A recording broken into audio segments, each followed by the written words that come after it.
Welcome to another episode of Let There Be Talk. It is Monday, December 17th. The candles are lit right here in New York City. Fantastic guest today. 35 years in the business of heavy metal. 35 years.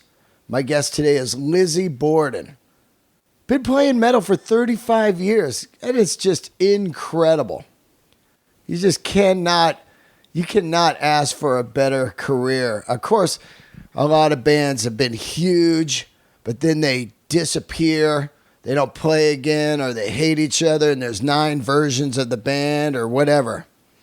But to have sustain a career of playing music or doing any kind of art for 35 years, you got to tip your hat to this man, Lizzy Borden. He's the guest today. He happened to be in New York City last week, and we connected. Thank you to my girl, Heidi. Ex-landlady Heidi. You never know where your podcast guests are going to come. Ex-landlady Heidi. I miss you, Heidi. My landlady from back in the Sherman Oaks days, out there in no man's land, the Shoke, land of boiling hot sun. And no insulation in my apartment and the roof. Ooh, I don't miss that. But I do miss you, Heidi. And she was the one that hooked up my guest today, Lizzy Borden, and the great Brian Slagle at Metal Blade Records. So thank you to both of you for having a long overdue guest, Lizzy Borden. Back in 86, I was cruising around in a Toyota Tercel with a good friend named Steve Woody Goodrich, who was the bass player and great friend of mine. And we spent many days drinking Budweiser's in the bottle and going to Guerneville's Russian River and just enjoying a summer of metal in 86. No worries. Only thing we had to think about was writing tunes and going to rehearsal and booking gigs. And Woody got this cassette, Lizzy Borden, the Murderous Metal Show. He's like, check it out, dude. This shit's killer. And he popped it into the cassette player, and we played it for an entire summer. Just an amazing live record done by Lizzy Borden at the Country Club, the now long gone infamous venue, one of the greatest venues of Los Angeles, the Country Club. This record had all kinds of metal on it that I loved, Red Rum being one of my favorites, but of course my all-time favorite was Give 'Em the Axe. And they even did a cover way before Guns N' Roses, Live and Let Die. We listened to this thing over and over and over, and it is a classic LA piece of metal. Of course, they were on one of the coolest documentaries and weirdest, darkest documentaries, The Decline of the Western Civilization, The Metal Years. And I'm sure if you are listening to this intro or this podcast, you've probably seen that film. Lizzy Borden has put out many records, and I had lost track over the years, but dug back into it since he's been a guest. His current record, My Midnight Things, is killing it out there all over the place and available on multicolored vinyl. And I just love that this guy is still playing metal, and he was on the podcast. It's great to sit down and talk to somebody you've never met in your life, but you listen to for a long period of your life. And I can't thank him enough for doing the show. I think you guys are going to enjoy it. Even if you don't know who Lizzy Borden is, it's a great story and a great episode. Before I do get into the episode, it's holidays this week. What are you going to get? What are you going to get your family members? What are you going to get yourself? Secretly, huh? You know how you do it. I recommend my favorite store on the planet, M.W. Reynolds. It is the ultimate shop out there in Colorado, Denver, Colorado, but you don't need to go there. You can just go to the website, mwreynolds.com. and save 20%. This is an amazing discount on some of the best stuff out there. All kinds of great stuff. Apparel by Bell Staff, Shot, my favorite jacket, Filson, amazing bags, Iron and Resin, all the greatest brands at one place. They got fantastic denim. They've got great stuff for women too, so don't sleep. Great stuff for women. Let's see here. I would recommend, a lot of people always go like, what should I get for my first jacket? I would go right on here and get yourself a Shot leather jacket and save big money on that. 20%. They also got Naked and Famous. Wow, I'm looking at this. They got great brands, this store. This is why I love it. They got Naked and Famous denim. They have, what else they have? Raleigh denim. Their website's great. You got to go to it. mwreynolds.com. Use the code Delray at checkout. You can only use the code once. I'm giving you a heads up. So, get what you need. Code's only good once, and it's not good for sale items. And please use this code, mostly because it's a goddamn great deal, man. You cannot go wrong with this. They also have a bunch of great vintage motorcycle stuff. Vintage leather jackets, vintage pants, leather, pants and vintage gloves, all kinds of cool motorcycle accessories. Dig it up, mwreynolds.com. Also, my great sponsor, my Wi-Fi sponsor is back, EERO. I don't know if you've ever tried EERO, but they are the best Wi-Fi on the planet. A single router model just doesn't work for our increasingly high bandwidth world. Like I said, if you get EERO, this is going to help you 100%. What you need to do is spread it around your house. Easy to install. This is the ultimate Wi-Fi system. Installs in minutes. Simply download the EERO app on your Android or iOS devices. Walk through each step and boom, you're ready to go. Current Wi-Fi routers are really tough to manage and optimize, which is true. You ever get their Wi-Fi router, you got to call people. They're like, oh, is it unplugged? Is it plugged in? Plug it in again. Oh, none of that. This is super easy. Total network protection is what you get from the EERO. It's advanced security. By checking the sites you visit against a database of millions of known threats, EERO prevents from accidentally visiting hacker sites and all that junk. It's a crazy world out there on the internet. You want to be protected. EERO also has ad blocking. Get rid of those annoying ads and pop-ups all over your devices. How great is that? No, I can't stand that stuff. You know what I'm saying? I got it here at the hut. And it is fantastic. I've been using it for a while now. EERO Plus is designed to provide simple, reliable security and helps all against phishing attacks, unsuitable content, whatever you need to do it for.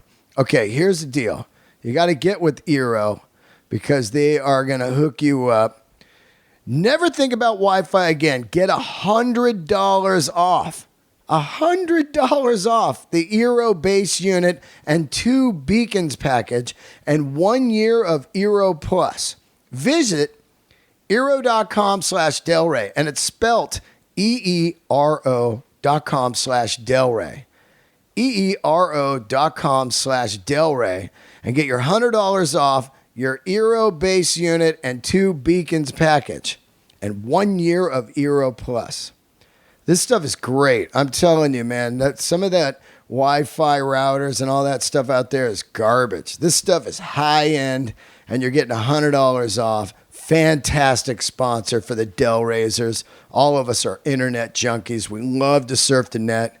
We don't know what's out there. You could just be grabbing some junk, and next thing you know, you got some scammers in your system. Sits flat on the surface, plugs right into an adapter, connects over Ethernet or wirelessly in any combination. Once again, one last time, EERO.com/Delray. All right, love you guys. I'm headed to Vegas next week. Going to be there Christmas Eve through New Year's Eve at the Las Vegas Comedy Cellar at the Rio Hotel. Houston, March 7, 8, and 9. We're at the Houston Improv with the great Joey Diaz. And then Comedy Castle in April. All the dates are on my website, deandelray.com. Enjoy your week and enjoy the holidays. And thank you, everybody that did the pre-order on the shirts. The pre-order ends today, which is Monday, and I will start sending them out in a couple weeks. I love all you guys. And thank you, the Patreoners. I guess you guys have been digging those bonus episodes. Patreon.com/Dean Del Rey is where you find all the new Let There Be Talk bonus episodes. Let's keep the candles lit. Enjoy the day. Here he is, Lizzy Borden.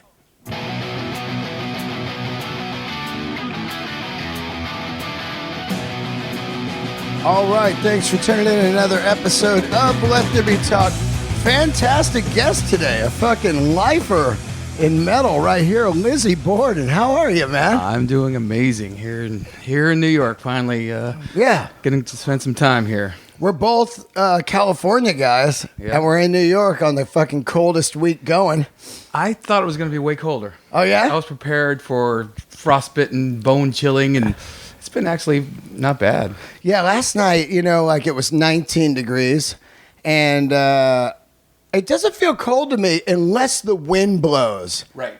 Yeah. And then I'm like, this sucks. The wind blew a little bit last night, and it got to that point where I thought it was going to be that way, but it actually been really good. I mean, it's not bad at all. Yeah, you had a Thanksgiving metal feast last night. I did. Chris Santos hosted it at Beauty in Essex. Yeah, I heard. Jamie from Hatebreed told me. Yeah.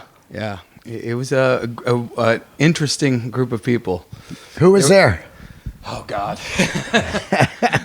probably everyone you know. Yeah, but everyone that I just met. Oh yeah. So there was get the guest list from him. Yeah. But there was a lot of interesting people. It was an interesting Thanksgiving. I really dug it. What are you doing in New York right now? We just came for this dinner. Yep. Because I moved to Vegas now. Oh yeah, you're out in Vegas? Yeah. I'll be there New Year's. You got to come. We'll be there. Yeah. I'm doing I'm doing from Christmas Eve to New Year's Eve at the Comedy Cellar at the Rio. So round up your crew and come down. Let's do it. Yeah. Brian Slagle, he's absolutely the whole crew out there. So, all the metalheads moved to Vegas. They all moved to Vegas. What is that? I don't know. I felt like I was the last holdout from Hollywood, because everyone was gone. I'm like, where is everybody? And then I realized they all moved to Vegas. So then then Brian moved, and then a year later I moved. So I've been there for a year. Yeah, you like it? I love it. Really? Never thought I would want to live there in a million years. That's crazy. But I really dig it. I mean, there's something about it. It's got all the energy of a city, even though it's very touristy. But if you know the right people and you do the right things, you almost don't even notice the tourists. Right. So it's just kind of our city now, and all the amazing places that are there to, grab. I mean, Beauty in Essex is there too. So it's I don't know. I love it. All the '80s metal guys moved out there.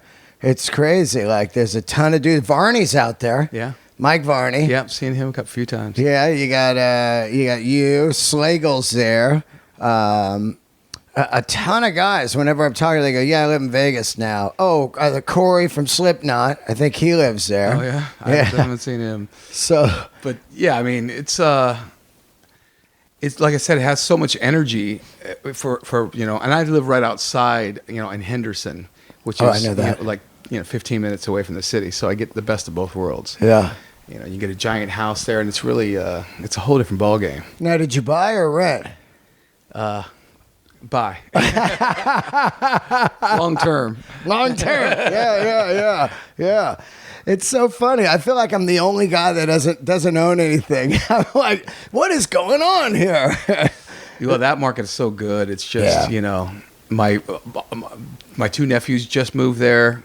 They're buying houses. My brother is finally the last holdout in Hollywood, so he's moving there now. So they're looking for a house now too. I mean, it's a little buyer's market out there in that one little part of the world and or part of the country. So and you can get, like I said, a magnificent house for what you can get in LA for just like an apartment.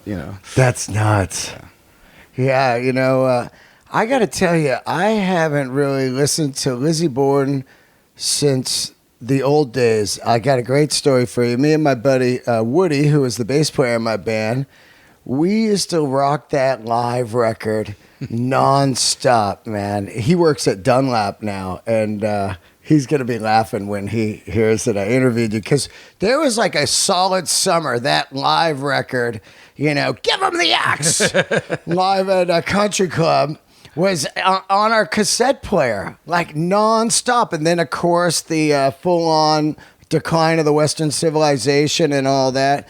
But you've been in the game now, on and off, for 35 years.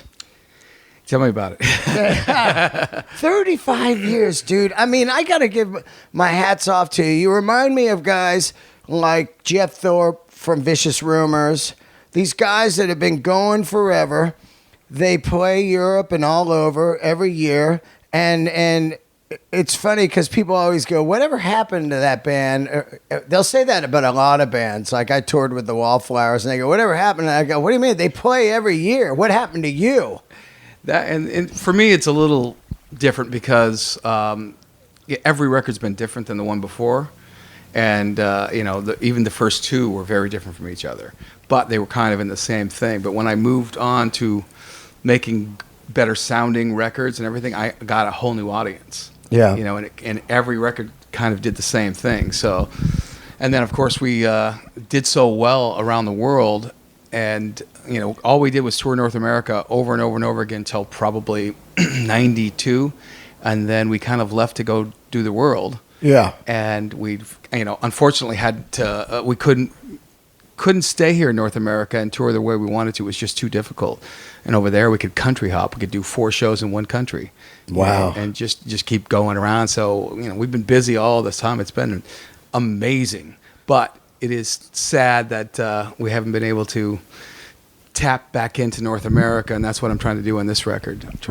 Trying to get back playing my home, Well, it's like a show that you do. It's so expensive. Yeah. And, the people that maybe, like, let's say me, who was into the live record and everything, those people, other than me, those people are long out of music scene. They've got kids, bills, they got grandkids. And that was the big problem. That was the one that we started to realize, because we had such a young audience all over the world. I mean, they're in their 20s when they come to see us play. And here, if we play a Monday night in a club, even a country club, you're still going on at 11 o'clock. Yeah. Those people, if they do stay, they got to go home because they got a job and they got to work. Kids will stay out till 4 a.m. They don't care. Oh, yeah. So that was really hurting us too. So we just kind of like, okay, we got to go where we can actually tour and make this thing work. What's great about it, though, is that you stayed in the game. It had to be struggle. Were there times where you actually had a day job? No, but there was times where I did think, okay, well, this is, especially the end of the 80s, End of the grunge. It lasted till 92, where we were still doing really well in North America. And, off the Master of Skies record and everything. Right. I had you guys at the Omni. Yeah. In Oakland. Yeah. And I think the Stone a couple times. Oh, that was early on, yeah. Absolutely, yeah.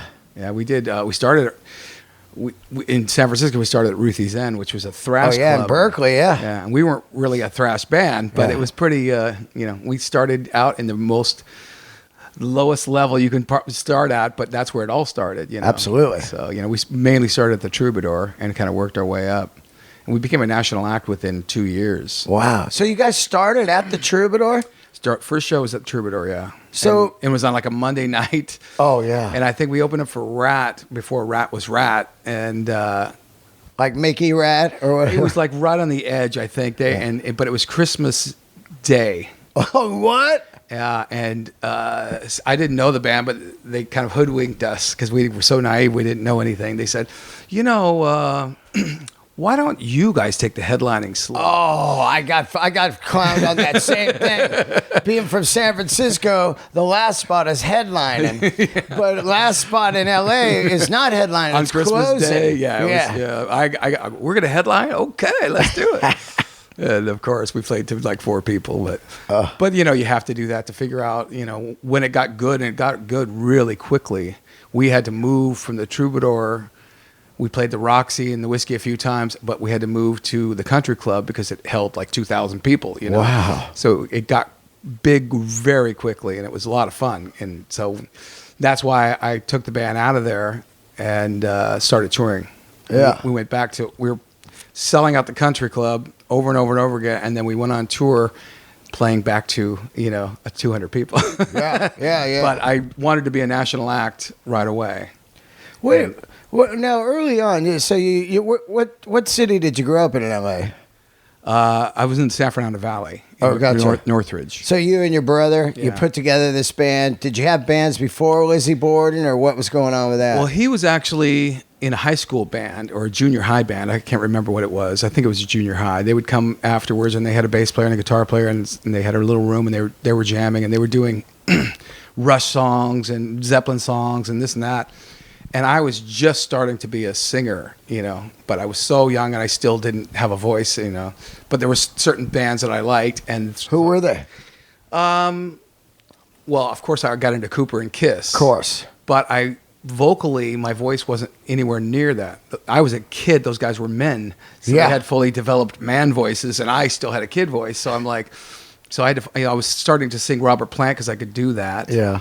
And then I started realizing I could scream high, and my favorite singer of all time was Ian Gillan. Oh, my God. First time I heard Child in Time, I was like, that's it. How do I do that? How do I do that? And I tried to figure that out. And then my brother's little band, they never played out. They were just a high school, band after school. And so they learned a few things, and I had to learn like the 2112 album from Rush and all this stuff. And I went in there, and first time singing with the band was with them in that little thing.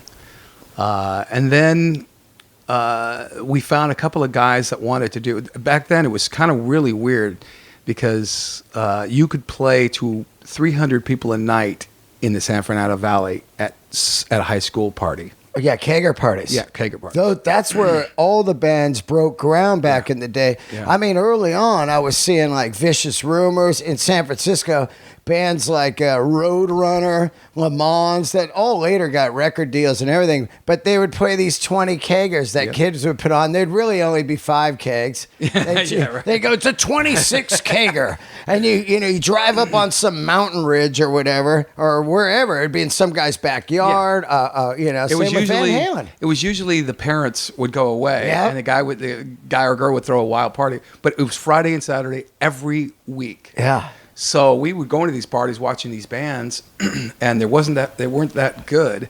And all of a sudden, we found these other guys, and it was right around Strangers in the Night with UFO live album. Yeah.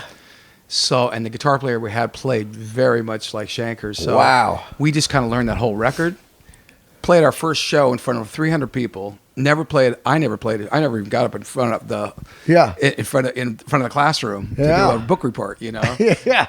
But that was the first thing, and then they loved us right away because we were playing the right music at the right time, and then we got booked to play all the time. And at one point, there's a famous freeway called 405 there, and we closed it down because there was 2,000 kids there. Whoa. And they couldn't come and get us to break. It's like a mini ranch. And the cops couldn't get us to shut down because they couldn't get to us. Yeah. Because they were still dealing with the freeway and all the other stuff that was happening. And it was the last show we ever did because I said at that moment, I want to play original music. Wow. And the band didn't want to. They were having fun. And I said, I don't want to have fun. I want to write original music. Yeah. So I had to go off and do that. And then it was like early 82 when we got the first, we got together with a guitar player named Tony Matuzek, which was on the first record. And he had a machine shop, and we walked in there, and he saw us at a party, and we were talking.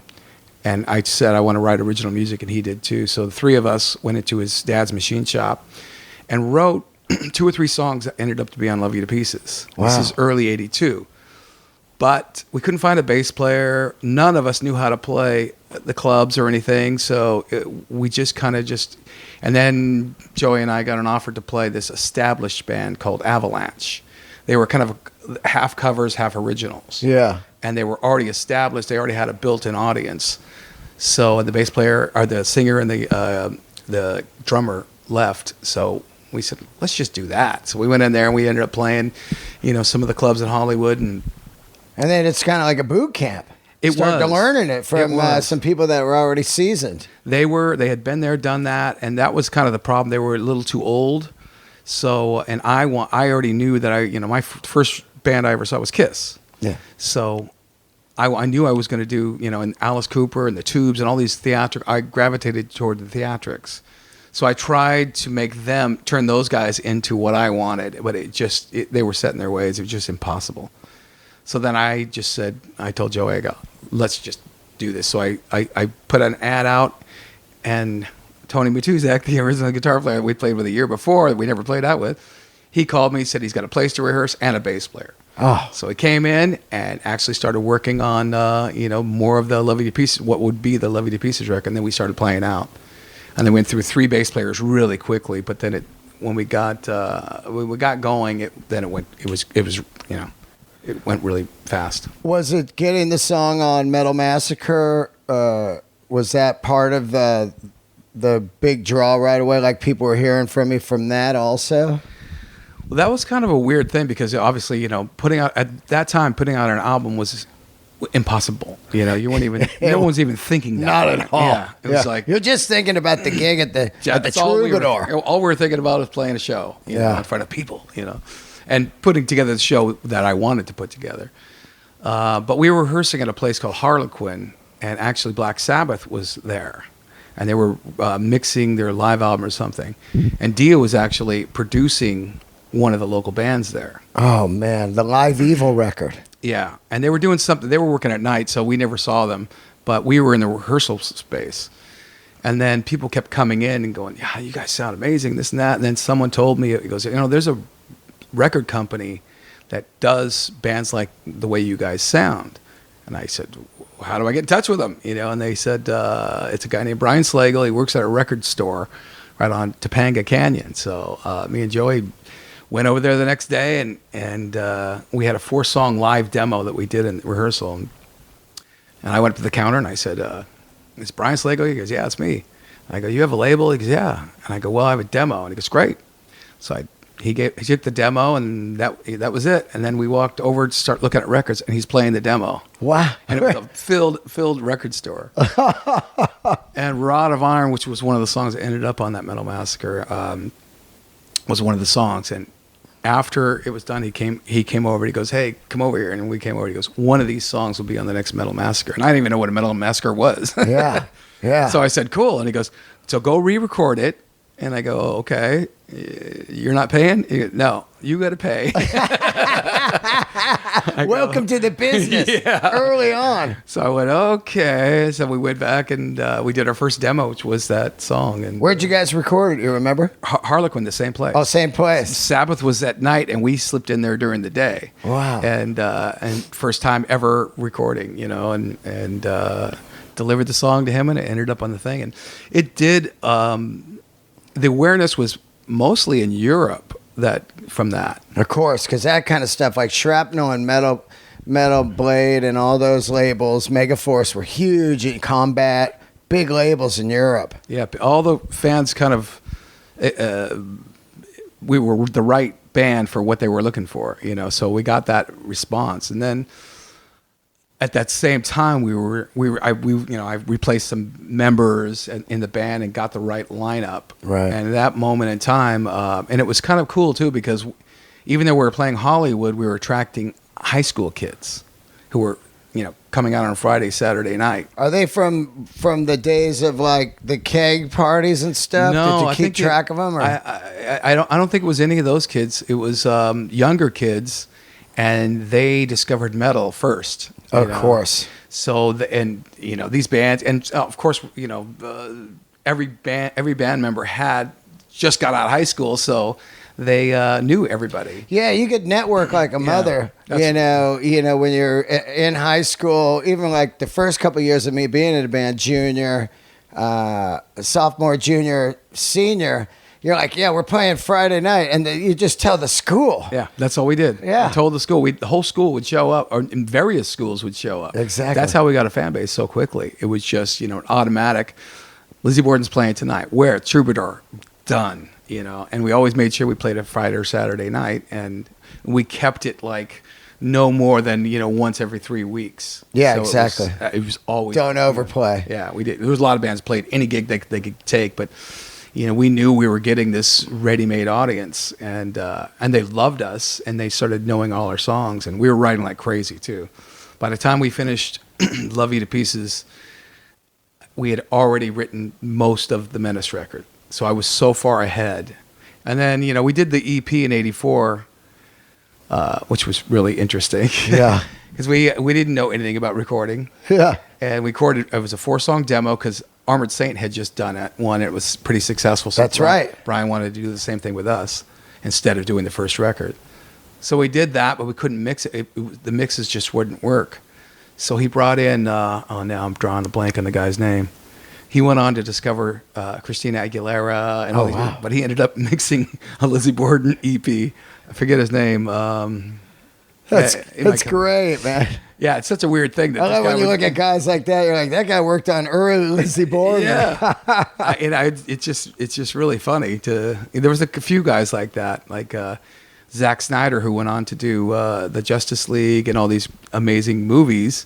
He did one of our videos when he was 19. Oh yeah, all those. Fincher, all those guys did videos early on. Yeah. That's how they cut their teeth. Yeah, this kid was 19, but I thought he was a genius right away. I was like, because we had worked with a couple of directors at that time, but this guy was so impressive. He did so much with nothing. Yeah, he saw it, and I'm like, "Are you sure?" Yeah.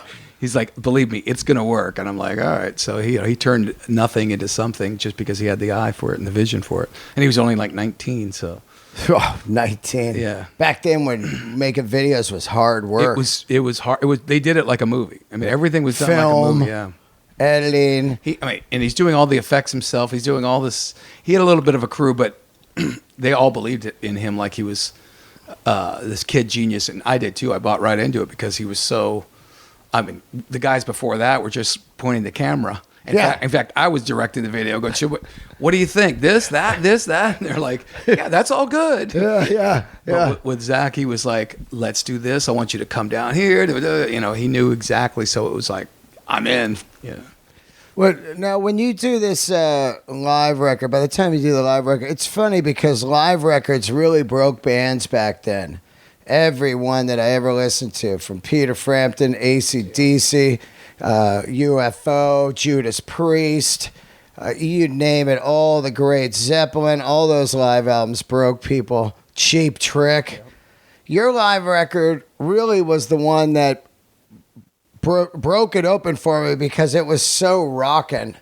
Now, I always like to ask people this. We always know live records are fake. Was it an actual, real live record? That was almost the dread of my thinking that, because I was so stuck on being authentic because I thought everyone else was too. Yeah. Yeah, so did I. I was the only moron who didn't know that everyone's making their records sound amazing. And I said, no, we got to do it like everybody else. So 99% of that record is how it was recorded. And it was a one-shot deal. We didn't get multiple takes. Oh, just one night. One night, and that was it. It was just one shot. So we had to fix a couple things because the mic went out, a couple things, and there was a couple little errors, but 99% of that is exactly the way it was. Was it recorded to tape? How was it done? They had a mobile unit outside. Mobile unit outside. Yeah. And amazing. It was like, and it was chaotic, and no one was telling us anything. So it was like, all they kept saying is, just do your show. Just do your show. We'll capture it. I'm like, yeah, but I'd like to know I'd like to know where's good. What's going on. They said, I'll just do your show. So yeah. You want to hear even like did you guys record sound check a little bit to go into the? I think that they may have, but we didn't get to hear it. Oh my god! But they didn't record anything. We did because we just we never were a big sound check band. We would go over a song, half a song, tweak, half a song, tweak. So there was nothing to fall back on. Yeah. So, and the other weird thing about that album is we'd only done an EP and an LP. Right. So you usually don't do a live album unless you have, at least 3 or 4 records. Yeah. But the opportunity came because at that moment in time, other bands were doing it and it was successful, putting out the VHS tapes. Oh, yeah, those are great. And it was, because the 70s had their run of the live stuff, but then the early 80s were getting that was at the very beginning of their run of live, but it was going right to VHS. So I told Brian, why don't we do that? And he looked into it and he said, yeah, I think we can do this. So, and we did a little tour around the country, played L'Amour's here in Brooklyn. And L'Amour's, that's classic. Yeah. You were doing a little tour to warm it up and then get ready to record. But we kind of didn't know we were going to end the tour with a live thing. It was kind of in the process of happening, and it was our first tour, and we went off in my dad's motorhome, and it had been sitting there for like years, and we didn't even know. We just started up and drove. Oh. Had 11 flat tires because all the tires had rotted out. Oh. We spent most of the time on the side of the road getting new tires, So it was one of those learning experiences. By the time we got back, I think we had like just 3 days before the big show. And so we came in and just did it. And we were pretty tight, so it worked. But it was pretty, I don't like doing that. Yeah. But yeah, I mean, I loved Judas Priest's live album. Unleashed in the East. Yeah, I listened to that to death, but I didn't realize it was re-recorded. Yeah. And Kiss Alive was my Bible. Didn't know that was re-recorded. Yeah. And had I known that, I probably would have touched mine up to make it. Well, I'm glad you didn't, because it's got a fire, and it really captures a time in Los Angeles that was so radical. The amount of people going out to see live music was mind-boggling, to say the least.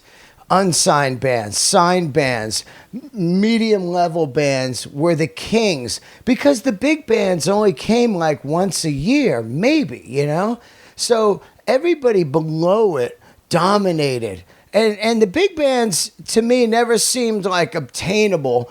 But, going to see a Lizzy Borden, like, I could do that. Here they are at the country club. And it gave you a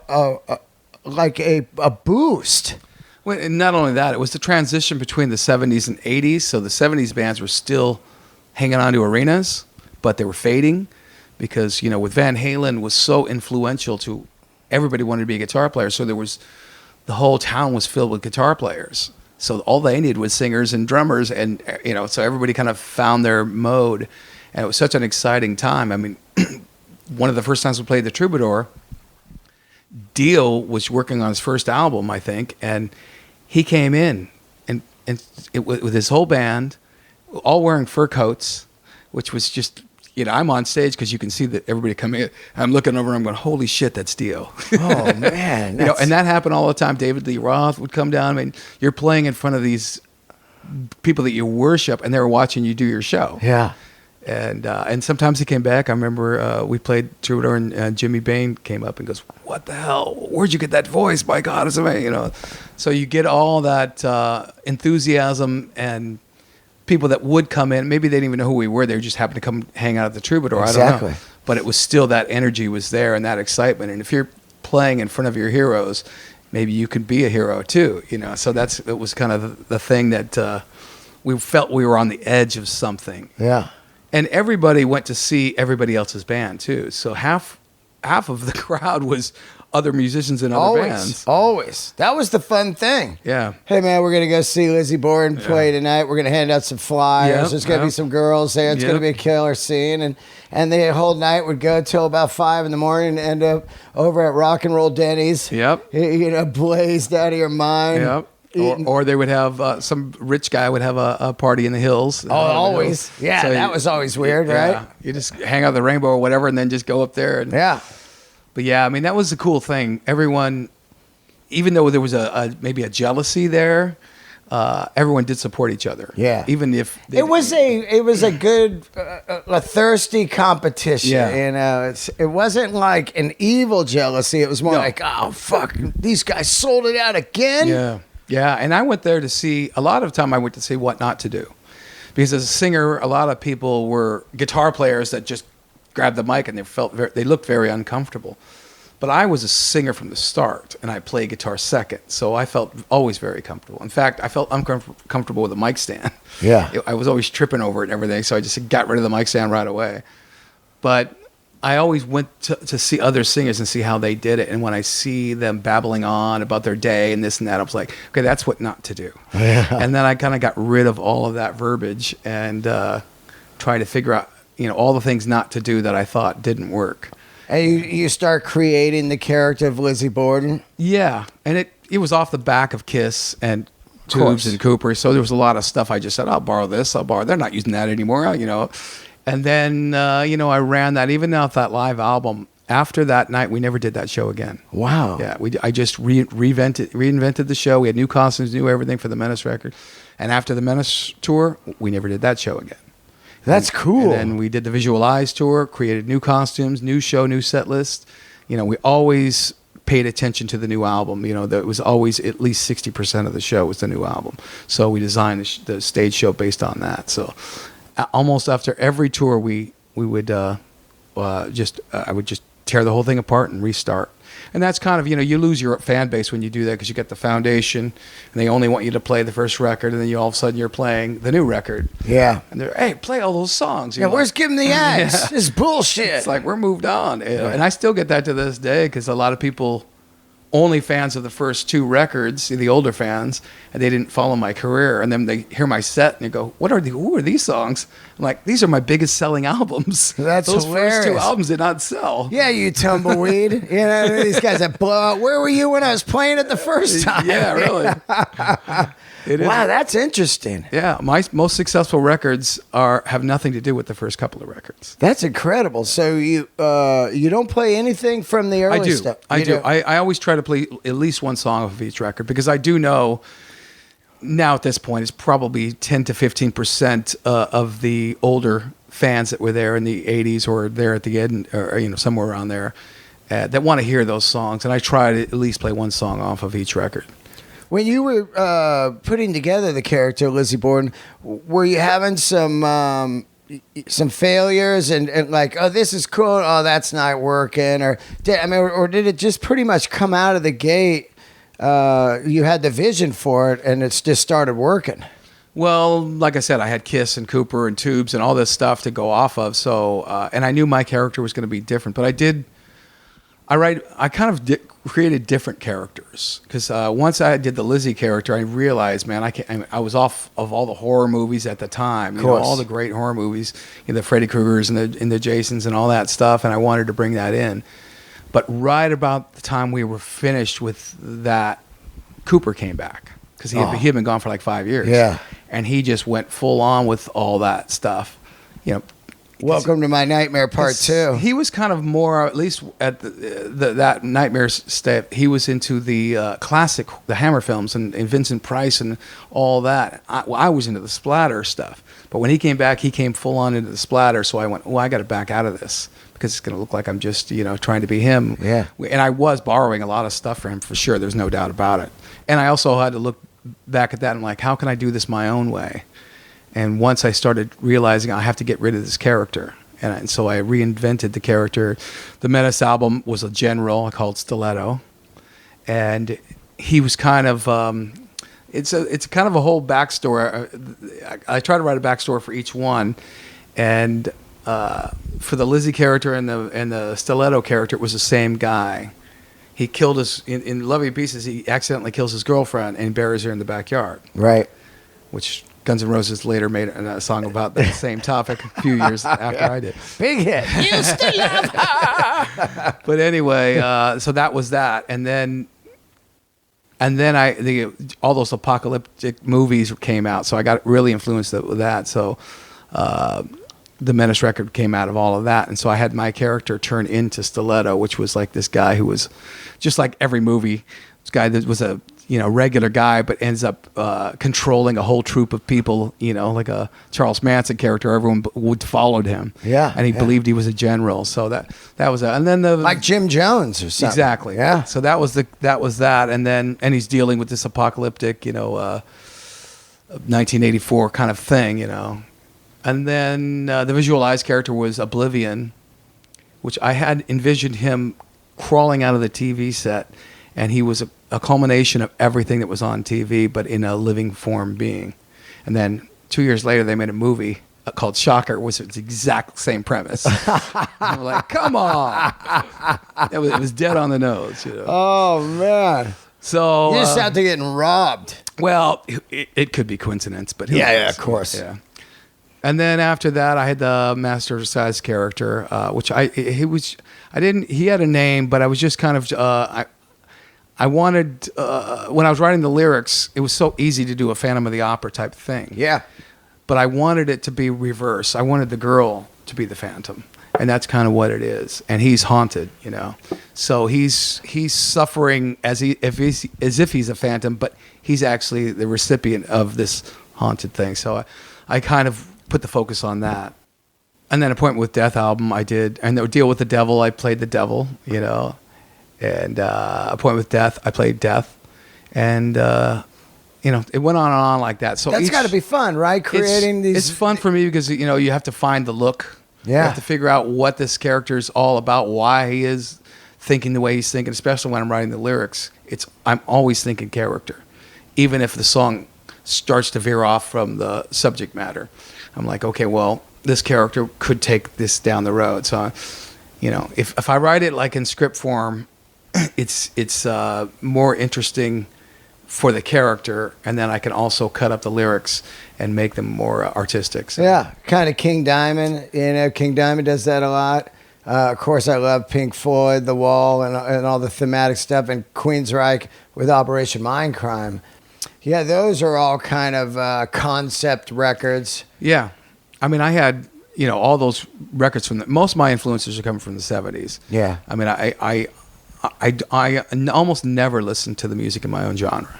Yeah. The bits and pieces, of course, but in whatever I heard on the radio, but most of my influence to this day all came from the 70s. So, yeah, I had, all the Cooper records were all concept, and mostly Bob Ezrin produced stuff. Oh, yeah, I love The Elder. Yeah. I love The Elder. Are you an Elder guy? I am. I mean, I'm a Kiss fan, so yeah.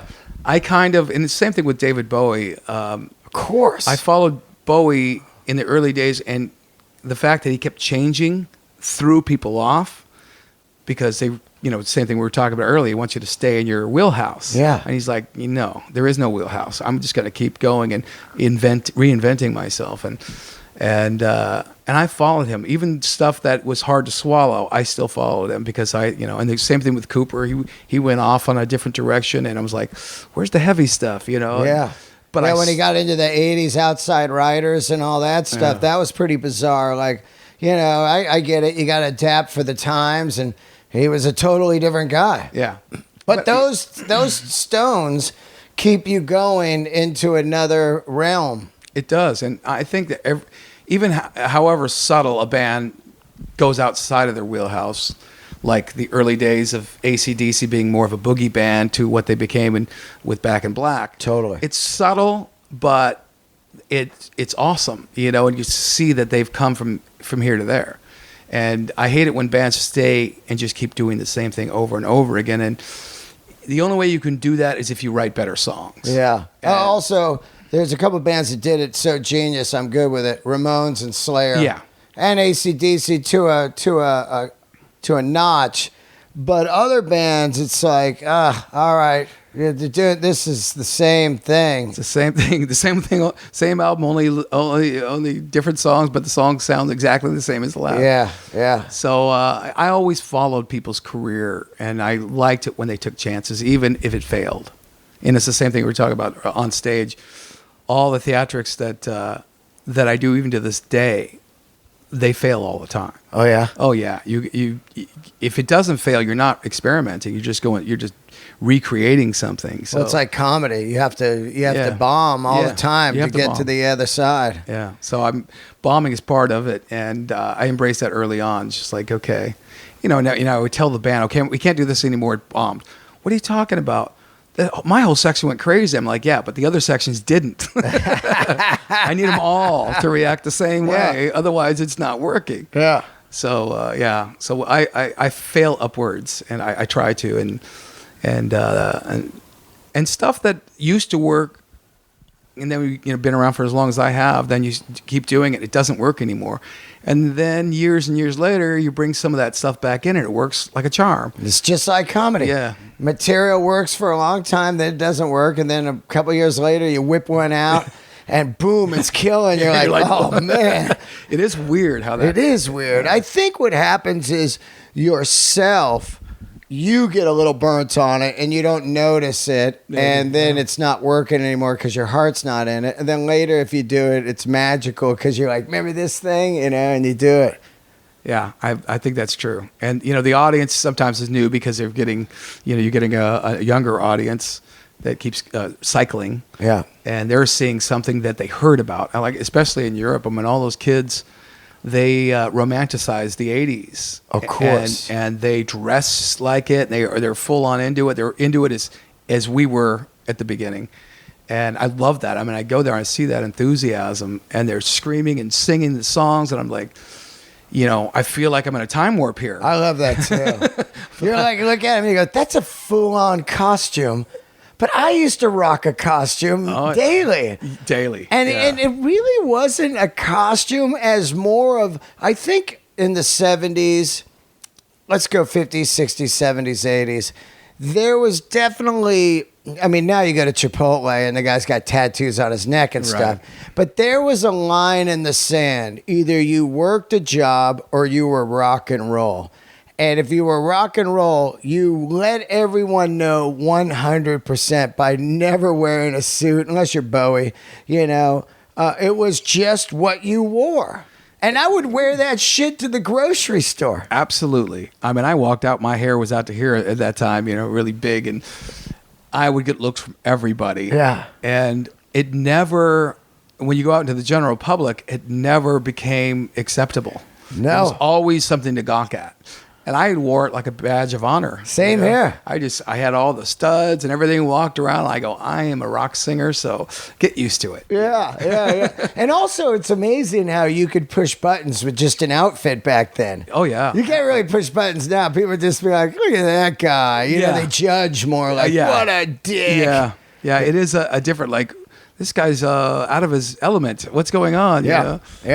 But in Europe, all the kids are very full on. I mean, that's where the fashion of rock began, was like in London. Of course. And it trickled down to New York, and they kind of did their variation of it, and then it finally made its way to Hollywood. Yeah. And they had their variation. Where it got like completely awesome. Yeah. If you really look at, I think, really the GNR era of around 88, where you got the cowboy boots. Oh, yeah. The jeans inside the boots, shredded jeans, a rad jacket, some scarves, tattoos, hair, sunglasses are a must, rings, bracelets, bandanas out of the back pocket. Oh, yeah. Bullet belts. Bullet belts. I was just watching a Black Friday video today of Megadeth, the song Black Friday. He's wearing the bullet belt, which is Lemmy. Yeah. There's all these key things. To me, I'm like, okay, I don't go bullet belt. That's Lemmy, and it fucks up your guitar. It's funny how people took things. Keith Richards was the skull ring. Yep. That's wild, right? The very interesting thing is our Motorhead took us out on our first major tour. Is that right? Yeah, it was amazing, but we didn't. We knew Motorhead, knew the music, but we didn't know them. Yeah. And the first show was in Cleveland at the Agora, I think it was called. Oh yeah, Agora Ballroom. Yeah. And we were at backstage 2 p.m. waiting to do sound check. We were kind of panicking, freaking out, because we were always headlining. We never opened up. Yeah. So all of a sudden, Lemmy comes walking in, We're like, holy shit. And he was the coolest guy on the planet. Oh, he's the best. And he was just like doing all kinds of things right in front of us, pounding Jack at 2 p.m. And we're like, this is a rock star. Yeah. Little couple bumps. You guys want one? Yeah. Oh, did everything. And we're like, no, it's all good. It's 2 p.m. we were not there yet. Yeah. But the coolest thing that I saw of that whole tour, meanwhile, he opened up everything to us, gave us full sound checks, full board, everything. He didn't believe in restricting us because we missed one show because there was no stage room. And I said, the only way I can play that show is if I do it in the audience. And I go, what I do is a stage show. I can't do it in the audience. So I go, we'll miss this show. And he got really pissed off at me. And he goes, and he kind of yelled at me. This was like second or third show. And we were already doing really well with them and everything was going good. But I said, I can't play this show.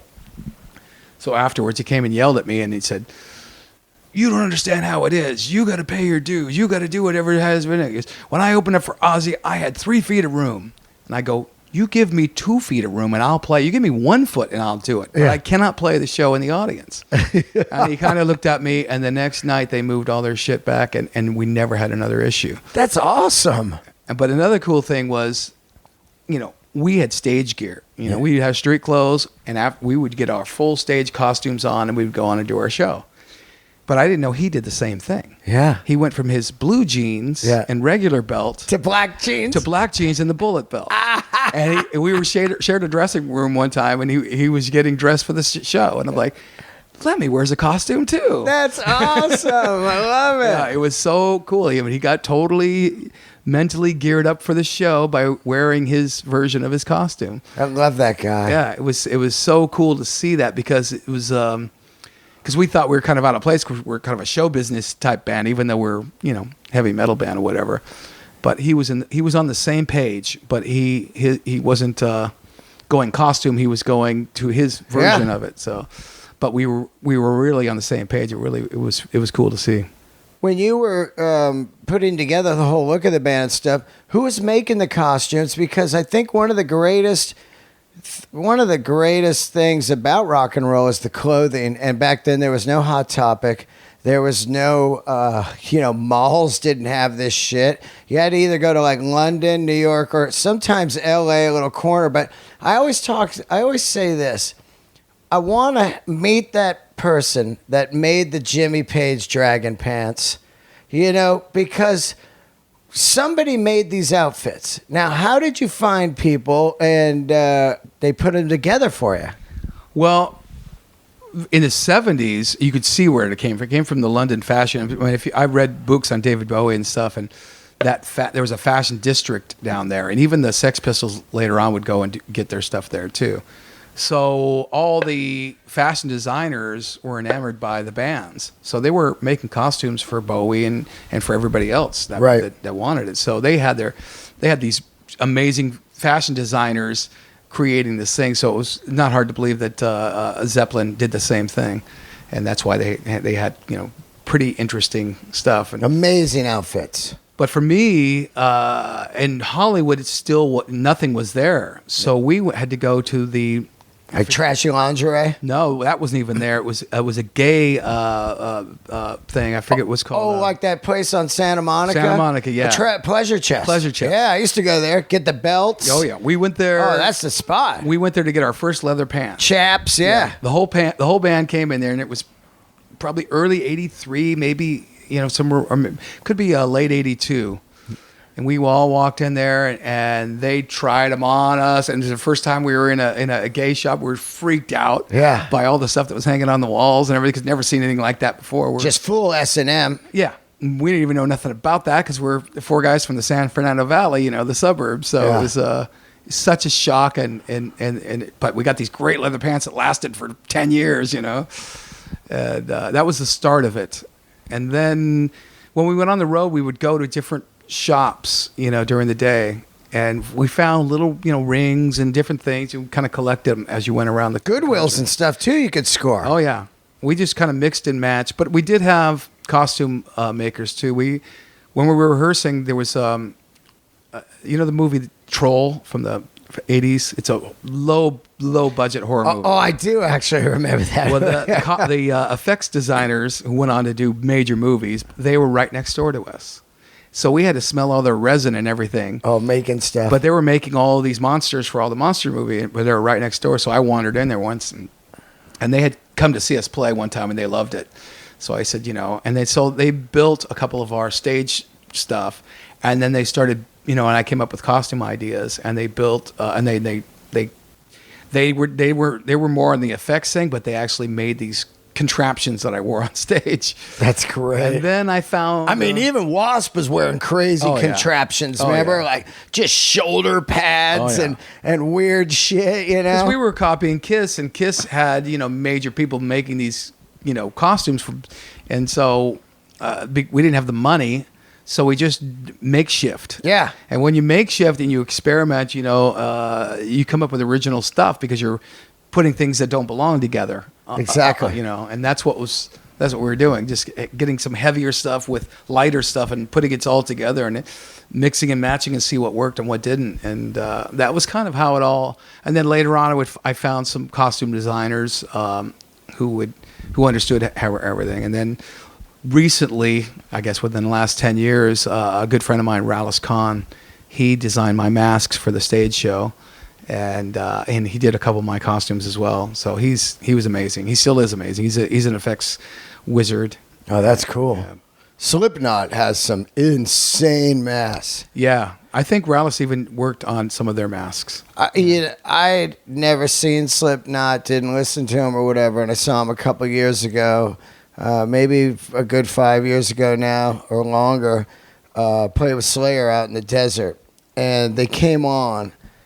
And I was immediately hooked by Corey's mask. It looked so serial killer, real, rad. And I was like, this is sick. I love this. And they're performing in these masks, just burning up in the desert.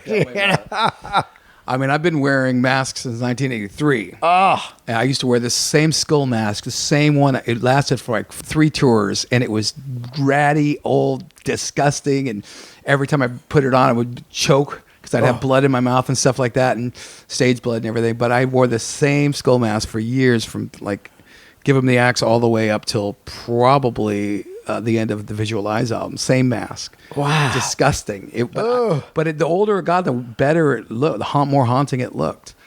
But one day I was at a show and Slipknot, I guess, was playing, or I forget what it was, but a couple of guitar players came over to me and said, "Man, thank you for starting all this." And, wearing the mask and everything. And I go, "Wow, I didn't even know you knew who I was." I could imagine there's a lot of people that know who you are. But, just slowly kind of take little things like you did, and then, exactly. But it's cool when they give you a shout out. Yeah, I like I said, I was shocked they even knew who I was, but that happens more and more. I was backstage at Skid Row, and the bass player came over to me and goes, "When I was a kid, we used to play that backmasking thing that you did at the beginning of Love You to Pieces, trying to figure out what you were saying." And I'm like, so you don't know how far those things found other people that went on to become really big names, and so it's really cool when people come and tell you that. Well, it's great to be able to talk to you. It's funny because it wasn't like I followed the Lizzy career, but there was one record that was so monumental to me for like a whole year, and then I went to see it live, and I was like, this is great. And that live record was so inspiring to me because it was just a punch in the face, So it's wild to think here we are, 33 years ago or whatever, and we're talking to each other in New York City. It is weird. I mean, the first time we pulled up to do L'Amour's was the first show we played in New York. Terrified. Yeah. We pulled up. And someone said that someone just got killed in the back parking lot the 2 nights before, or something like that. So we're like, my dad's motorhome. Yeah. Was your dad cool? Was your parents cool? My mom was hugely supportive. Yeah. In fact, we got a lot of our first clothes from her closet. Wow. Yeah, we just ripped it up and tore it up and did all kinds. She, had all these 70s clothes, And we just took it and just, she just said, have at it. I'm never going to wear that stuff. So You just guys grabbed the Mrs. Roper outfits. pretty and much. And we just cut it and pasted and ripped it apart and tied it up and turned it into something else that looked, completely different than what it started out to be.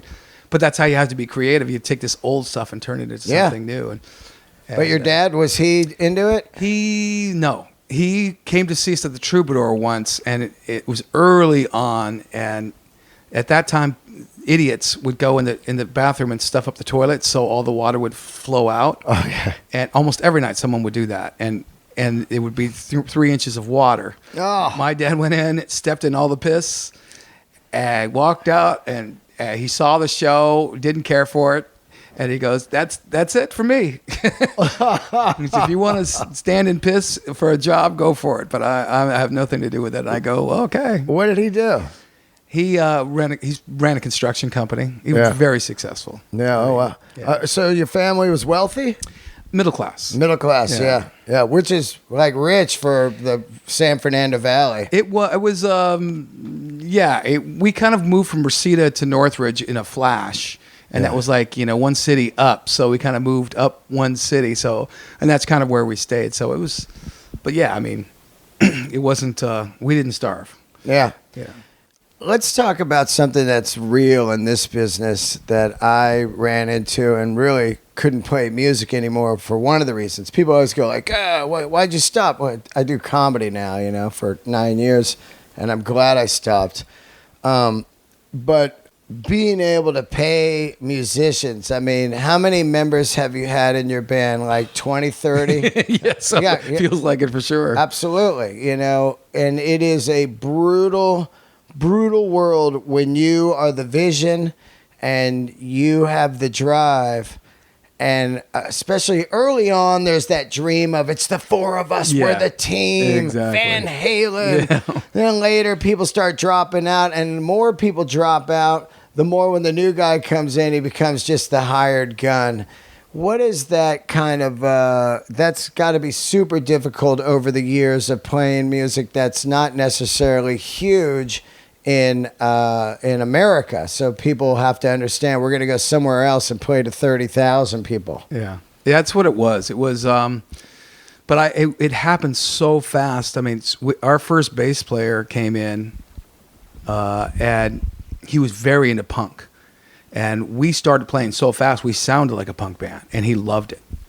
But those were the first 5 songs we wrote. Yeah, they sounded like just really fast, really punk, and they were on it was too fast for metal, because you couldn't even get in there. Yeah, it was just so, But and then we started writing better songs, and then we slowed up the thing, and he hated it, so he started protesting. And this was like the first 3 months of the band, something like that. So we cut him loose because I was like, I want to go from here to there. I can't stay in this world. I want to write better songs. And and then we had another bass player, which was an older guy, and he came in and played a few shows with us. He was really talented, but he was old. He's just beyond what we were thinking. We were thinking we are in this world that's happening right now. It was all a catalyst from Van Halen, but everyone's taken it in a whole different direction. And so, but he was part of the old world, so we cut him loose. So our third bass player, Mike Davis, who came in, his favorite band was Sabbath and Maiden, so he was right up the alley. Perfect. So he came in. He was young, he had the great look and everything. So that we kind of had a band there, and then but then our first guitar player started going crazy, so we had to cut him loose. So inside of 6 months, 7 months, I went through so many different band members right away. Because I had a vision. I said, I'm going to do this, and if you're on board for a while, great. We'll go as long as it lasts, and probably like a relationship, Absolutely. Go as long as it lasts, and when it ends, it, and then let's part ways. And that's kind of the way that my motto has been. We go as long as it lasts. And so it's you and your brother. Still, we've always been on the same page. Right. We grew up on the same music, and it's usually my vision and my desire, but I always pitch it to him, and I said, this is where I want to go. Like yesterday, we had a big conversation of what I want to do on the next record. because, I never like to repeat myself. And Midnight Things was a big rock record. Yeah. Mostly vocals. So now I want to go in a different mode, and I kind of figured that out recently. So we had a big conversation on the phone yesterday, and he said, that sounds perfect. So he's always kind of done that. When I come up with wherever I want to go or how I want us to look or whatever, he's usually on board, and then he comes up with an idea here and there that points us in that direction. So I don't have to convince him. Yeah. But other band members you have to convince, and then they still don't get it, and then you have to pretty much dress them and make them play a certain way. Well, and they're hired guns now, though, right? So even ones who come on board who want to be part of it, Right. and know that maybe they will record an album, maybe they'll be part of a live thing, maybe they'll be part of the history of the band. Yeah. They sometimes veer off, from the vision, and once they veer off, I kind of know it. I kind of realize, okay, well, if I'm starting to bend to your will, then we're going in a direction I don't want to go in. So then we go a different direction, and and that's kind of the way it's been. I never knew that Joe Holmes was in Lizzy Borden. He was very short amount of time. We actually, Joey and I were in a band with Joe before Lizzy Borden. Oh. And we lasted maybe 3 months. But Starwood? No, way before that. It was probably 81 or 82. We had so many names because we couldn't figure it out. It was Crossfire, Excalibur. I mean, whatever movie was happening that during that time, and so we ended up, and it was a 2 guitar attack, and of course Joe, he was kind of one of those guys that never said what he wanted, but he would tell somebody else in their ear, put a bug in their ear, and make them come and tell me. Oh. So he never wanted to play with another guitar player, but he would never say it. And so that whole thing exploded because of that reason. We played a couple shows in the Valley, and we actually played a comedy club. It was one of the first shows we played. Oh, really? What it was a was? supper club. Uh-huh. It was in Encino or somewhere in the Valley, and it was great. I mean, Joe had a built-in fan base too because he was still in high school, coming out. He was like the Eddie Van Halen kind of kid in He school. was so above everybody else guitar playing wise. He was the Randy Rhoads school of he was taking lessons from Randy. Oh, wow. So everyone worshipped him, and he had this huge fan base. So that first show we played, sold out. It was only like 50 people. Still though, yeah. I mean, one guy to have like 50 people. Yeah. And it was great, but that didn't work. And then when we were looking for a guitar player, our other guitar player, he worshiped Joe too. And so he started taking lessons from Joe, and then he convinced him to come and play. And I think he knew that I really wasn't keen on it because we had already done that, and I don't like that whispering in the ear stuff. I just want you to do it directly. Yeah. And you're like the boss. You're like me. Like you're in a band. You're like, look, this is how it is. Yeah, that's it. This is how it is. I've been doing this, and I'm going to keep doing this if you're here or you're not here. Exactly. And that's the way it ended with both those guys. They were gone in the first. We did the Visualize album, and then the whispering started, and we had Max Norman as a producer, and then all of a sudden, out of the blue, Max comes over to me and goes, "We're going to cut loose your other guitar player."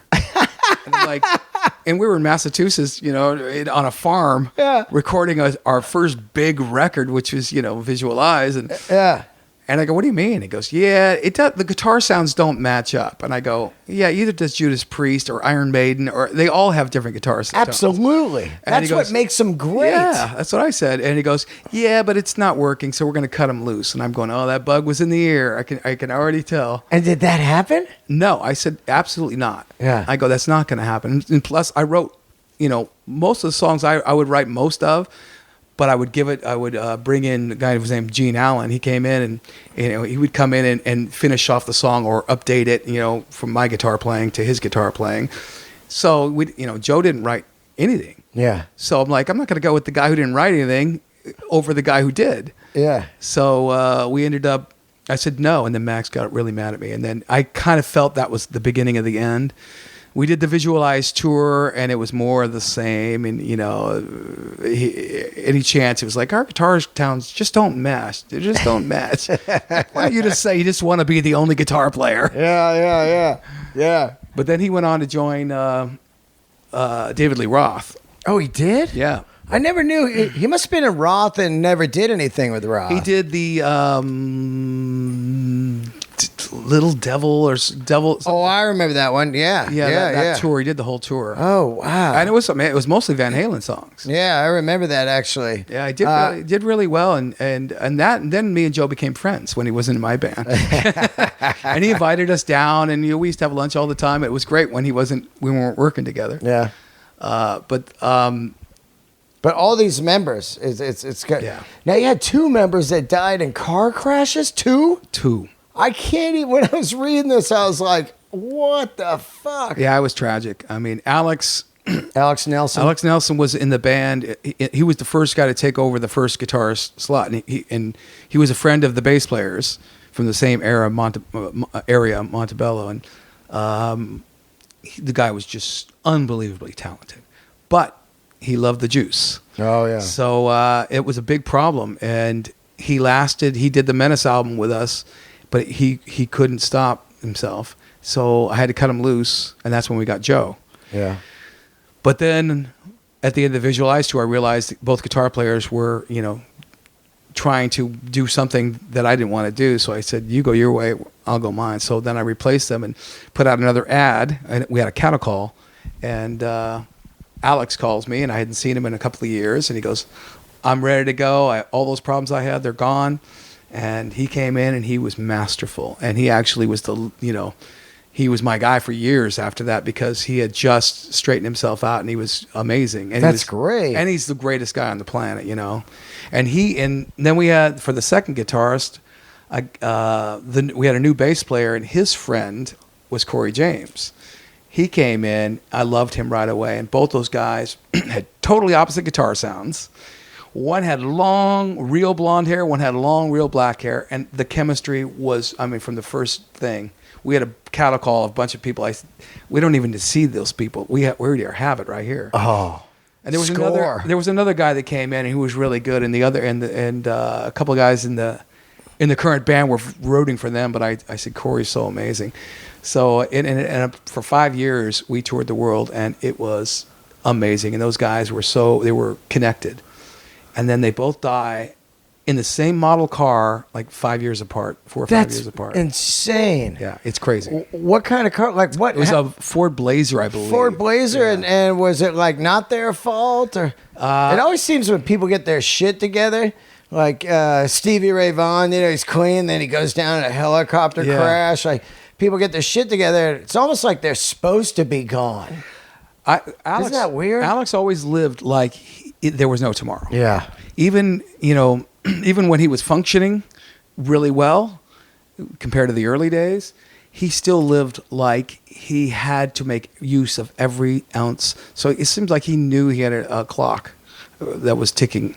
And so everyone loved hanging out with him, because he made the most out of every situation. Yeah. We'd be in Ohio where there was nothing going on, and he would make a party. He would create something. And he actually made it really fun for us on all that tour. It was great. But yeah, I think he was driving when it happened. It happened in Palm Springs. And they said they did a toxicology test, and there was nothing in his system. Yeah. And Corey wasn't, he was a passenger. So oh, man.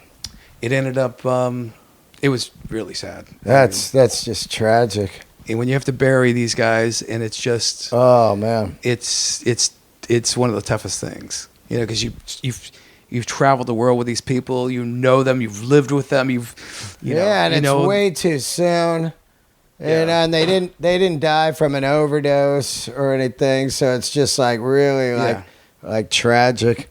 Did you go down that road of getting into the coke and everything of the 80s there? No, because like I said, we went from the Troubadour to the Roxy to the Whiskey in a few months. Once we had that final lineup that was really good. Once Alex joined, we had a great lineup, and we started going really fast. So we started playing the country club, and we were drawing, and we were selling out the country club, which was crazy. Yeah. But it happened so fast. And they would have parties for us afterwards. Someone would have a house party after the show, and we'd go celebrate. And one time we came we were the lords of Los Angeles. Absolutely. And I walked into a room and someone just spelled my name out in Coke. And he goes, "It's all you." And there was 30 or 40 people in this one big room that we were in a private room from the rest of the party. And I went, so I did like a little piece of the L. And I said, "Everyone take this." Yeah. And they all loved it. And I said, "There's no way that I can do. If I did this, I'll be dead in a year." Yeah. So I realized I couldn't do that. And plus I was singing in such a high register that I needed everything. Yeah, cocaine and singing. I don't understand how a lot of people did it. If I did coke, I could never sing. No. I would have to wait till after the show. It was just like, it would just shut down everything. Yeah. It was like gack throat. That saved me because I couldn't do the drugs because I had to sing in a register that only dogs could hear. And I couldn't drink hard alcohol because it was dehydrating. It dries out your throat. I tell everybody that. So I was limited to no more than 2 beers a night. Yeah. And most of the time I didn't even do those because it was, why? Yeah, I would do them if there was a party. And we had wild parties on the bus every night. It was always a blast. We made use of, we never, it's kind of weird. I go see these bands now and we'll go backstage and I walk in there and they're eating pizza and playing video games. It's nothing. It's just like, what happened to the rock and roll business? There's no one in sight. There's no, friends or anything. It's just kind of like, oh, hey. It's so weird where I'm like, I don't need a backstage pass anymore. I'm good. I know. I go interview a lot of bands and I'm like, there's no one around. This is nice and quiet. All right. Getting a backstage pass back then was the golden ticket. It was the Willy Wonka golden ticket. Man. It was because you knew you were going to just get a Van Halen backstage or an AC/DC. I did them both at the peak. Oh yeah. It was mind-boggling. Yeah. It's just New Year's Eve, crazy, insane, and it might be a Monday night or a Tuesday night. For a blazing 2 hours, and then it would be completely over. You'd be like, that was the wildest night ever. Yeah. Oh, wow. That doesn't exist anymore. It still does with us, though, but, because we tour, we obviously like to have as much fun as possible, so we invite select few of the fans backstage, and we have a little party. That's cool. However long we're in. Of course. If we have to leave, that becomes a shorter party. But if we're staying the night, sometimes we'll bring them back to the hotel and have a party there and get threatened to get kicked out and all that. Now has Brian Slagle been your label the entire time? The entire time. This is incredible. You got to give that guy. I give that guy the full blown thumbs up, man. To support a band all this time. He's been a major fan, because we grew up on the same music and we were, pretty much best friends before at the very beginning we met. As soon as we met, we were inseparable. We did everything. While he was building his company, the Metallicas and all that early stuff, nothing was big yet. Nothing. Everything was underground. And Brian was working out of his parents' or his mom's garage. Yeah, well, I had him on the show. It's just an incredible story, So he had no money, but he was, and no one knew he was onto something. I didn't know he was going to do what he did in a million years. I wouldn't think, because there was other independent labels. Yep. And we still became instant friends. And then he loved the band. He loved the idea behind the band.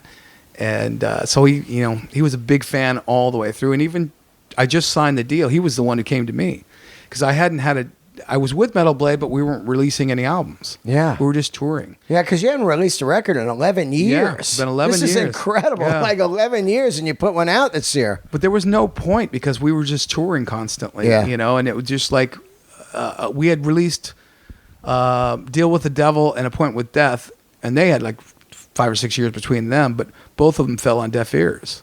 No one cared. And, I thought they were pretty good records, but it was just they were out of time. They were in the wrong time. Of course. And so I just felt like, why should I do that again? And we were doing really well. Our audience was getting younger and younger and younger around the world. So we just kept touring.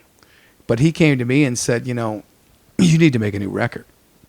And it was on right around Christmas. And I went to his Christmas party, the Metal Blade Christmas party, and we sat and talked about it. And then I said, okay. And then I had a few songs that I was working up. And a month or two later, he came and listened to them and just loved them. They were 2 or 3 songs on the album that ended up on the album, and signed a deal right away, and we're back on track. That's great. And like I said, I'm already starting to design the next record, even though I'm still working on the tour.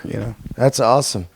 Do you remember The Decline? I mean, that was such a great film, and it really looks really wild now when you watch it. You just go like, wow, I haven't really seen it in a while, but I know it's big. I mean, we went to Japan, and I think I was just on our press tour, and I ended up going into the local rock club, and they were going crazy about The Decline. That all they knew about Lizzy Borden was the Decline movie, and that happens a lot in South America and other places. They found us through that movie, of course, and so I didn't know that was going to happen. When I was approached to do the movie, I'm like, okay, well. And I thought it was a celebration of Hollywood. Yeah. And when I saw the movie, I was shocked because it was not a celebration. I thought it was going to be hot tubs and fun, and she didn't see it that way. It was a dark corner. Yeah. She saw it as, I think she wanted to do that, I'm running away to Hollywood to be a star. I'm running away to join the circus. And look what happened. And look what happened. Not everyone's going to get their dream, and they're going to get an opposite, the runaway teen type of thing. And she thought there was more drama in doing it that way rather than just showing the celebration of what was happening during that era. And it does really expose a great dark side of it, though, because in most people's eyes, like me, you're just living in it. This is great. All right, killer. But in other people, there was people that moved there hoping to grab something, and they became these complete tumbleweed, fried, and never made it out. I mean, these guys, you see them like at Ralph's. You know them. I know a lot of them, and they were big fans, a lot of them. And I always kind of looked, I'm like, realizing you could kind of see who's going to make it, who's not, and who has the dream and who's overreaching. And you kind of realize, okay, well, if you can't get this together pretty soon, you're going to miss your moment. Yeah. And I see a lot of those guys at the Rainbow, and they miss their moment, and they're still trying, and not giving up. And a lot of them went home with their tail between their legs, back to wherever they came from. And it's sad, but also I think that even if you talk to a lot of those guys now, they say, hey, you know what? I had an amazing time. Oh yeah, oh yeah. I think that's what I said in the movie. I said, if what are you going to do if you don't make it? I go, we were having the best time. That's 100% what it should have been about in the first place. I think that people just saw so many people making it that they had false expectations. I just go out there, I grow long hair, join a band, and I got a platinum record. They forget to look at the Motley Crues that worked 24/7 and busted their ass and wrote songs and did what it took, And Motley was the first one to make it out. Yeah, they were. They weren't a local band for very long. No. I'd seen one show from them, and then next thing you know, I got a fanzine. I see them playing, all the big festivals in Europe. I'm like, how'd that happen? How they, so they were the first one. And Quiet Riot as well, but Quiet Riot already had a couple albums out. Yeah, right, the Japanese ones. Yeah, so it was. And that was a kind of a different band anyway. Yeah, it was a whole different But thing. Motley Crue is just... Yeah. They were the first ones to make it out and pave the way for all of us to believe that it could happen. And they look more at New York than they did Hollywood. Absolutely. And they were so badass. For the time, you were like, whoa. I mean, when they got those sleeve tattoos, nobody was doing that. No way. It was like their whole arms are tattooed. Holy, I mean, believe me, this is how dangerous that felt back then. A full arm sleeve tattoo. Yeah. That is crazy. That was commitment. That was commitment. They weren't playing. They lived it and breathed it. And, they did. And it was a big lesson for me because, like I said, we came out of the San Fernando Valley. We were just, we had no clue. We only knew what we read and heard about. But once you start living in Hollywood, and where I lived for a while, and you start to live it, like I said, you're living in your bullet belt, you're living in your rock clothes. Yeah. And, once you start living the lifestyle, it becomes a whole different, that is the commitment. It really is. I wasn't tying my hair back. I would go and let that fly, going, this is who I am. Yeah. Yeah. And so that commitment, once you live it and breathe it for a while, then you know. But Motley took it to a whole new level, which was really did. Amazing. I can't thank you enough for doing the show. It was great to talk to you when they hit me up. Hey, do you want to have Lizzy Borden? I was like, absolutely. I only have people on the show that really had something to do with inspiration and that had a click in my life, or somebody that really dug, and that live record, I still think, I listened to it last night again, and I was like, wow, man. And that was just such an era for me and my boy Woody. We just loved it. And we loved what you were doing, and the outfits and the insanity of it. And I just dig that. And I can't thank you enough for doing the show. Thank you so much for having me, man. I love hearing all of these. Like I said, that connection with people that I didn't know that I was having that connection with people. Yeah. We put these albums out, and they just go out. You don't really, until recently with social media, where people are kind of explaining these things, like, you don't know what this means to me, and I'm like, you're right, I don't know what it means to you, because I never knew. We just put the records out, and we'd play the shows, and people go crazy, but I really didn't know how personal it was. And Shark Island was a massive, massive band to me as a kid. And it's funny about that band. Yeah. I walked in to see them at the country club, and I immediately said, that singer is a star. The greatest.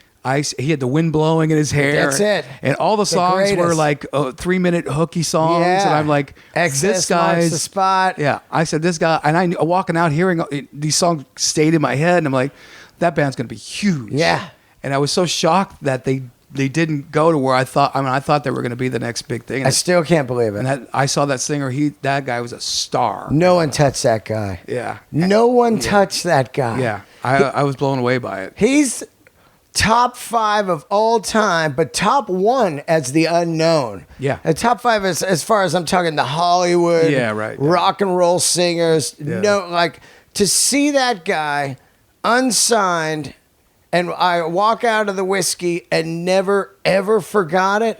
And I'm 52 right now. Yeah, I'm the same way. That's a fucking mark. The same thing happened to me, like I said. And that's when I realized I could never be an A&R guy, because yeah, I know. I seen some of the bands who did go on, and I thought they were horrible. Those are the ones you're going to pass on. Yeah, I'll walk out on, and they'll never make it. End up to be selling out stadiums, But Shark Island, I was like, they're going to go huge. There's no doubt. I talked to him for like 3 hours, and what a great guy. I've never met him, but that one show, I only saw them one time, but I was like so impressed. Right? Yeah. Right? Okay, you got any tour dates coming up? No, we're trying to figure out the best way, because I've neglected North America for so many years. Yeah.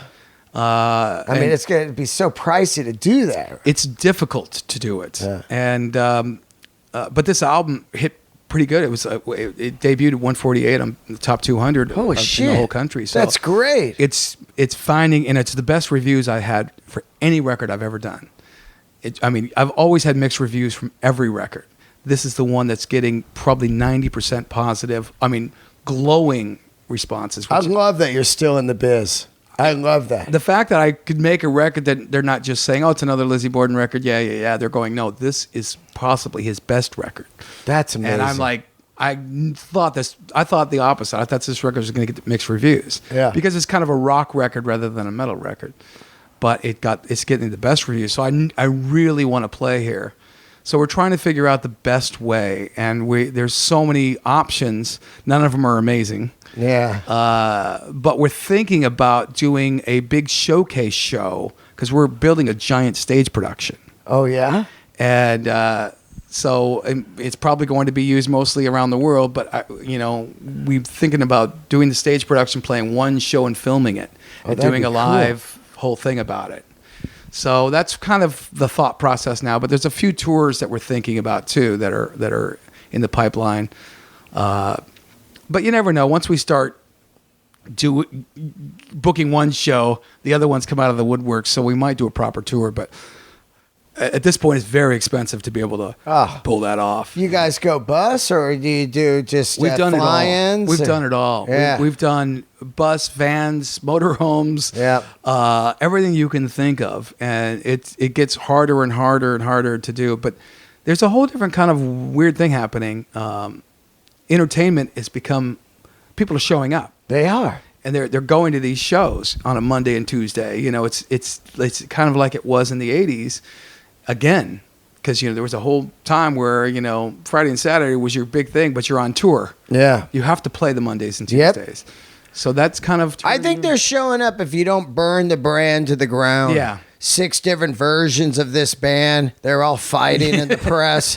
You know, then they play every 3 months in your town. After a while, you're like, come on, man. Yeah. Just get the proper dudes in the band and go do it right. It's...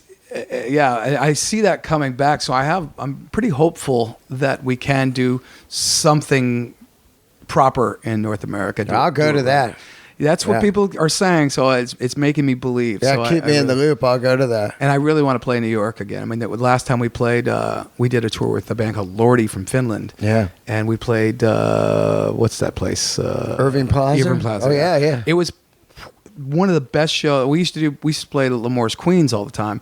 Those were amazing shows because there were a lot of girls were coming to that show. It was a mixed audience compared to the Brooklyn show where it was all guys, you know, and you figure you're being judged. Yeah. And if you won them over, it was amazing. It was like the toughest crowd. If you won them over, it was a miracle. Yeah. But Queens was a more fun audience. But that last Irving Plaza show, God, it's been a long time now, since probably 2010 or 11.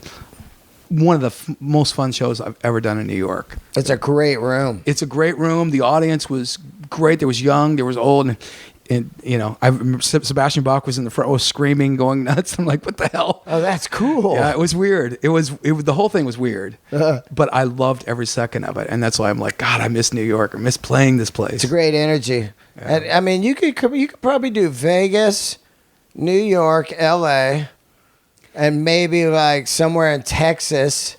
You know, Texas got big rock like El Paso. Oh, man, it's good out there. I think we could do a run of major markets. Yeah.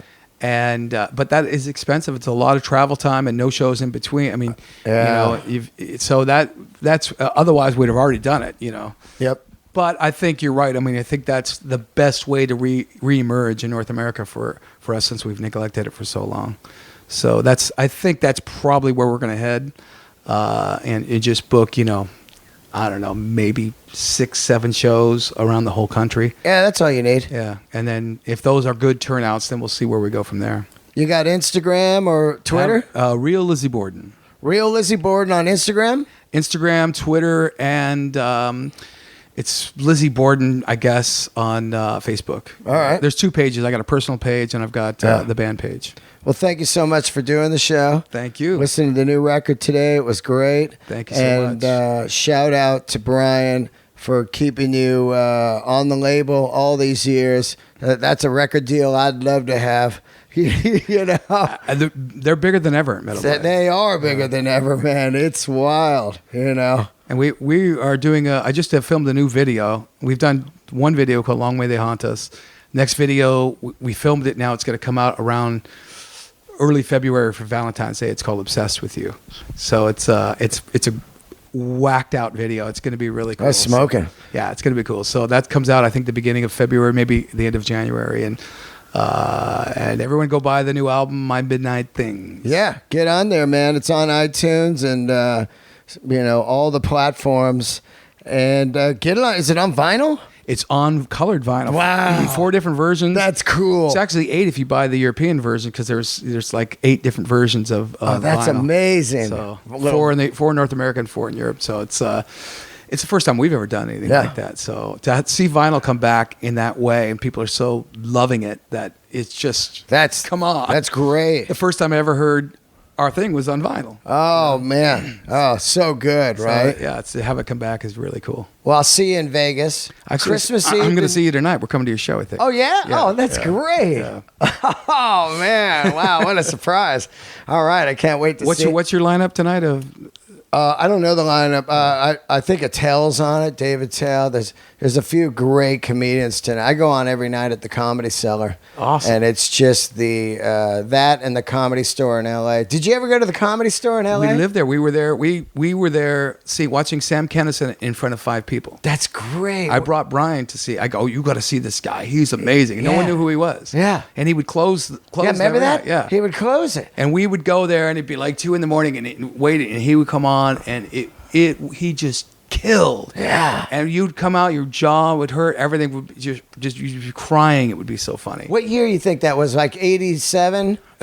88? It was somewhere around there. I mean, it was before he hit. Before he hit, yeah, exactly. Because I would go down there and Dice would be there. Yeah, Dice would be there. And Sam would go on. Yeah. And there'd be that Monday night. Remember that? You could just go down Monday night and all the rockers would hang there. Oh, we were there. It was crazy on that patio. Remember those days? It started getting bigger and bigger because, like I said, the first few shows for Sam, there's maybe, I guess at the most, maybe 20 people there. Yeah. But it was just so good. The word of mouth spread so That's what fast. happened. It got bigger and bigger and bigger to the point where he was doing a greatest hits show and he was only on his 5th or 6th performance. You gotta go. You gotta go to the Comedy Cellar at the Rio because it is fucking. I think we went there. Yeah, I've been there. Oh, you have? Yeah. Oh, it's so. We saw Glass there. Oh, Todd Glass. Yeah, Craig Glass. Oh, Craig Glass. Yeah, I mean, Todd Glass. And he was doing the Gene Simmons and all that stuff. Yeah. It's such a great room. It's like a parking lot that they turned into a comedy store. No, that's a different one. Oh, okay. That's I don't know which. It's Brad Garrett's. Yeah, Brad Garrett's. Yeah. This is new. Oh, this is new. And it's at the Rio. Okay. And this room is fucking fire. And you get the best comics on the planet every week. Because you get the same comics that are at the Comedy Cellar in New York. They fly out and they do like 5 nights there. Oh, man. So you're going to get the greats like Attell, Keith Robinson, Michelle Wolf, Mark Norman, Joe List, all these great guys there. And the room's killer, and all the locals are going because there's no, you don't have to pay to park at the Rio. It's like South Point. So it's loaded with locals. It's not a tourist thing. Yeah, I mean, Brian has a condo that faces the Rio. Yeah, we can see the whole. It's right there. So. Oh, that's great. So we can walk to it in like 3 minutes. I'm gonna hook you guys up, and we'll have some fun. And sounds amazing. Maybe we'll go bowling or some bullshit like that. We did that when Norton played. Yeah, he came. We watched his show, and then we went bowling. Yeah, we'll do something. Awesome. That'll be great. I can't thank you enough for doing the show, and it's great to see you in New York. Here we are, 2 California guys in New York. That's wild. And I'll see you tonight. All right, man. Thank you so much. Thanks for tuning into the show, everybody. Right there, Lizzy Borden, legend right there, man. Go out and listen to all his records. They're all on iTunes. And check out the live record. It's just a classic timepiece for LA metal. See you guys.